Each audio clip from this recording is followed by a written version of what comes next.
I'm kicking in your front. Great peeping in your drapes. Rob making a plate in the back. Chief Hall Podcast. Chief Hall Podcast. Chief Hall Podcast. Chief Hall Podcast. Right now.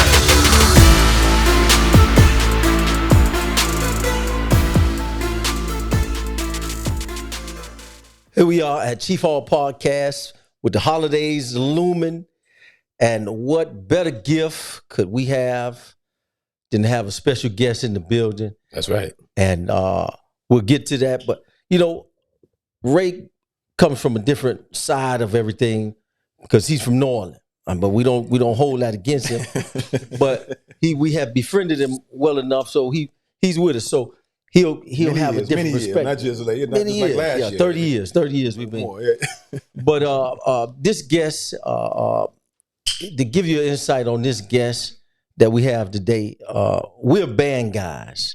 I played trombone, and my mom wouldn't let me play football. And I tell that story to Coach Frazier when I came out there and asked him, could I play quarterback? But we come from a different perspective, but just to show how the rippling effect of his leadership and his morals, the way he carried himself and the way he positioned those our counterparts, it just shows that the effectiveness.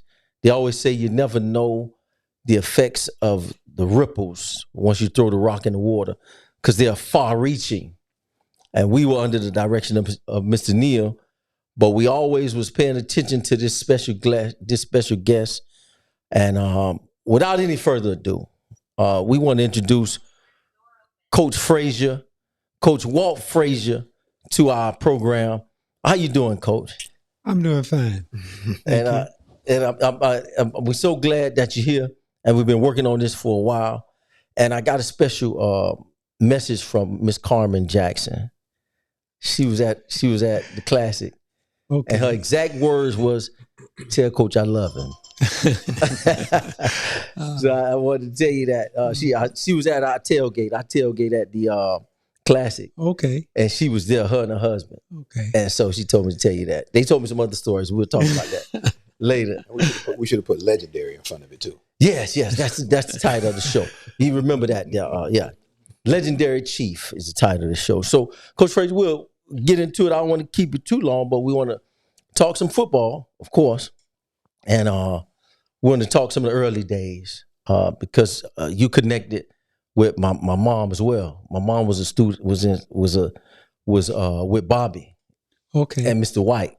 My mom and Mr. White are real close, All right. but she passed away. But the Bethune days. Now I couldn't find where you played high school ball at. It's nowhere. So, and I forgot to ask your daughter, but I couldn't find that. But what did you play high school football? Played high school football at Leonard Brown High School in Wauchula, Florida. Wauchula, Florida. That's where you played. Okay, that was a gym because it's nowhere. I couldn't find it on the internet where you played high school football. So I had to get that from you. Okay, so then now you always played offensive line, even in high school? Well, we were a small school. We was only in existence 6 years because it was the black kids was sent to Arcadia and Sebring.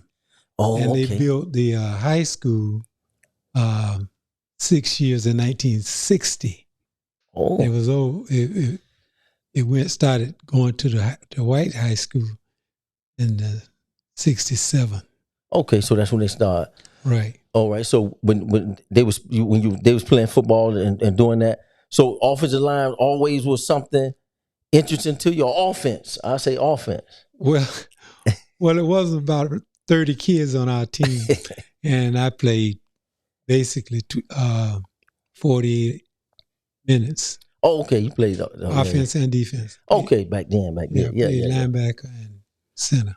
Oh, okay. So you had that perspective. Do you think that helped with the way you coached? to be on both sides early? Well, it helps with an understanding. If you understand one side of the ball, it helps you when you're on the other side of the ball to understand some of the principles of the plays and the attack points. Okay. So we get to high school, then Bethune-Cookman College. Now, my mom was the first class of Northwestern, 56. Okay. Graduated out of Northwestern. So she went to Cookman in 56, 57. So she was diehard. You know, most of them folks, most of them Cookman, them alums, they got that pride like no other. Now we FAMU guys, but I saw that pride from my mom and all of the connections she had with the people. Because I used to be out there on the campus when I was young. I used to go with my sister. So I was up there on Cookman's campus in the early 80s, like 79, 80. So I would be there up there for the summers with my sister. So I saw that. So when you transitioned into Cookman, you had a lot of options. But I know most people went there. Most of the teachers came out of Bethune-Cookman during those times. And all the jobs were here. Right. So you went into Cookman wanting to teach, or what was your idea as a career? Well, I wanted to be a professional football player like most young boys. And after I realized how cold it got, I'm looking at a Green Bay Packer game. I said, no, I can't handle that cold weather. Yeah, that cold weather. But it was something that you look forward to, coaching as the second choice. I see. And basically I wanted to coach because that was the reason I was able to have an opportunity to be a coach and to be a teacher. And that was my means. Yeah. I'm from a poor family, and scholarship paved the way for me. Okay, that's right, because that scholarship was important back then, especially, I mean, even now, if you can get that scholarship. So Cookman, and you played ball. You had some honors when you played. I saw some of them honors there. Well, I made all conference 1 year. 1 year, But other than that, just being a starter and the camaraderie of trying to establish our program at Cookman as one of the best in the conference at the time. At that time, yeah. And as a team, we did a great job in what we had. You say FAMU. Well, I grew up in Wauchula, and Bartow was a place that was high school FAMU. Yeah, yes, sir. So as a result of that, we developed that camaraderie and the attacking of each school in a friendly way. Yeah, they I guess that's a good word, friendly way. Yeah, because they both schools have so much pride for where they are and what they've accomplished. And so when we Cookman was beating us for the last 10 years. This is the second time we beat Cookman. We was getting beat up, but the history is real colorful. And I really appreciate that from my mom's side, really being a part of both sides. Mm-hmm. It's because when you leave, when she left, it permeated. But now when you get those honors, coach, you start coaching back at Cookman. Was it how long after you finished did you start back coaching at Cookman with the offensive line? I started coaching there in 1980. Oh, okay. So it was a little after you got graduated. But I finished from Cookman in 68. 68. Talking about Another 20-something years. Yeah. Before you went back Went there. back, right. Yeah. Because I was trying to get the times as you left, as when you came down, and HML days. Because I was trying to get the times from HML Northwestern. Well, I coached at Northwestern track in 69.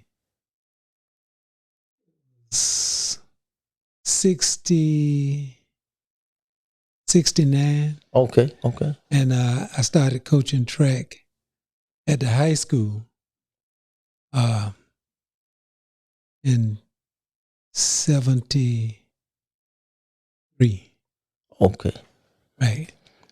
And then after that, I started coaching football there as an assistant offensive line coach Okay. under Alkin Hilbert. Okay. So you became a head coach at Northwestern too, but Right. But that was later. Okay. 1975. All right. 3 75. years, All right. right. That's right. Because I was trying to, because you coach baseball too. Now that's what really throwed me. Yeah. I didn't know I that you coached coached baseball baseball at Lakes. at Lakes. That's what it was. Right.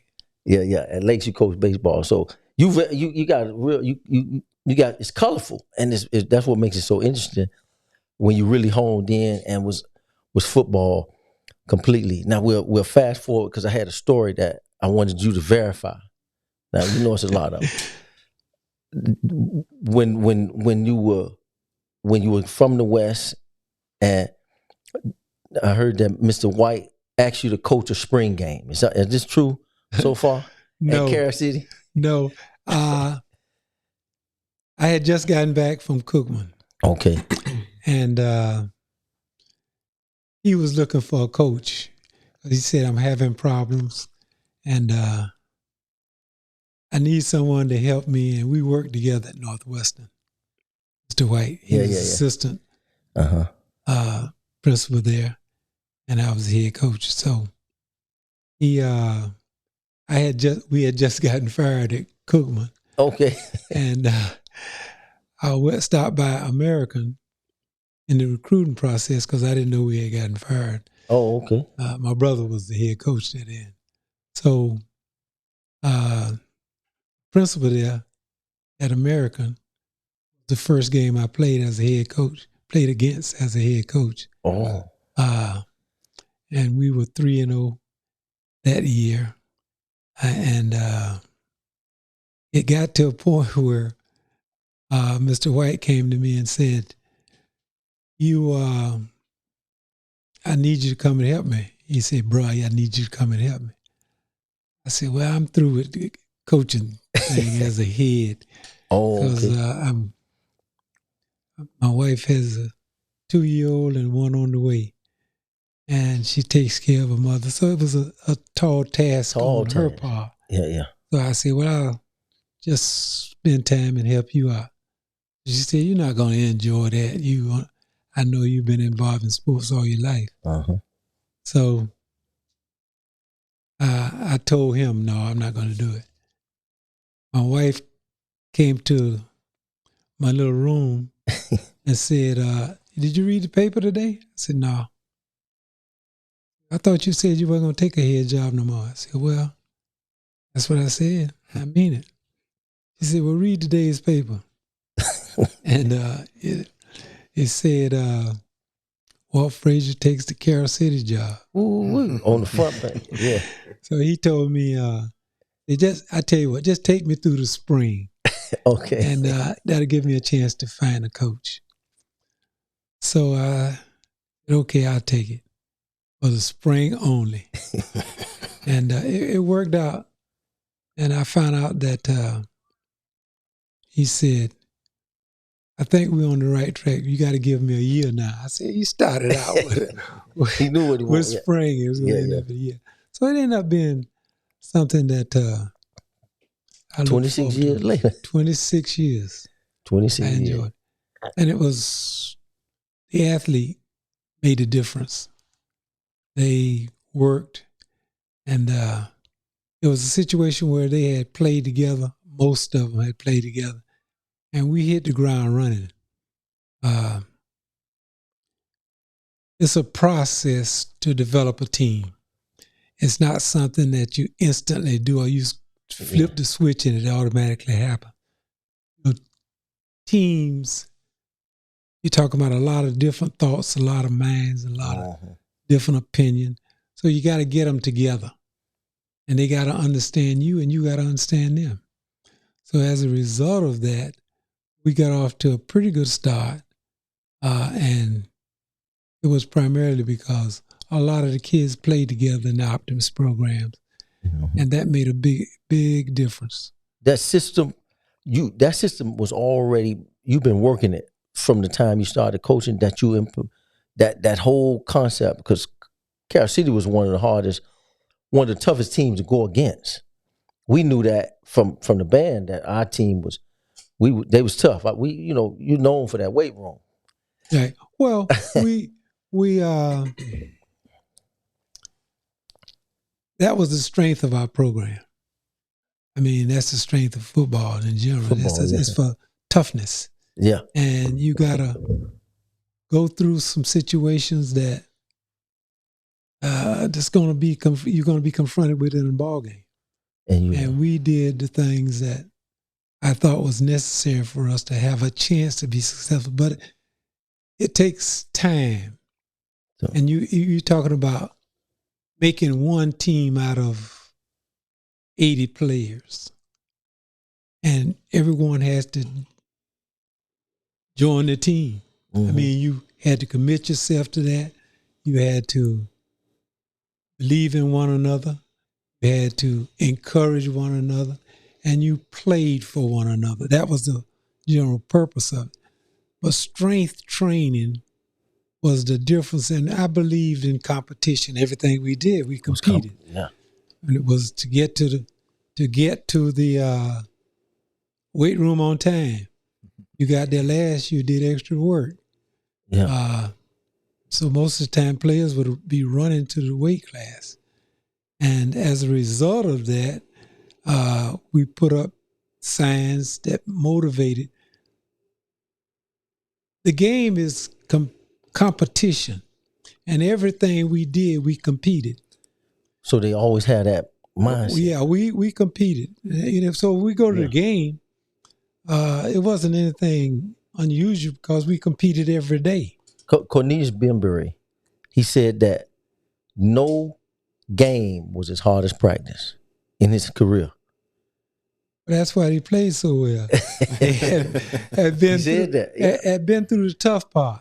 Yeah, if it wasn't tough, it was something that it wasn't that much of a challenge. They prepared themselves for the game, along with the things that we implemented. I mean, and that's Dr. Foster. We were under Dr. Foster at FAMU, and some of those same principles. When I hear your former players talk about, that's Dr. Foster always said: to be on time is to be early. To be on time is to be late.